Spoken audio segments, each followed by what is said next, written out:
Pentsa liteken bezala oso harrera ederra, ona.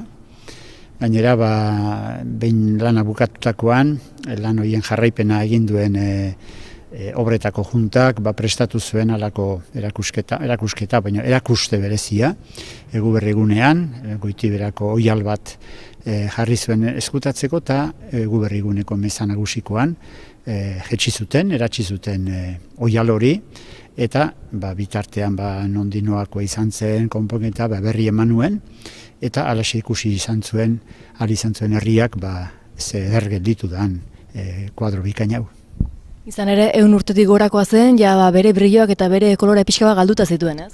Bai, aurki 200 urte, 1829koa da, eta noski Leister 200 urte da, eta geroztik, konpoketa baino garbiketa lanian haitu dianak esan digutenez, ez da behin ere egin olako lanik 200 urtetan.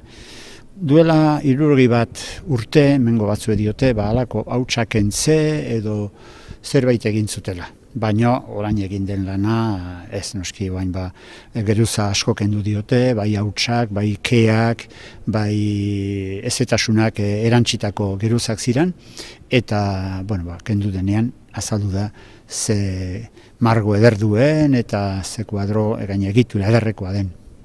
Eta zeintzuk izan dira artistak lan guztio egin dutenak?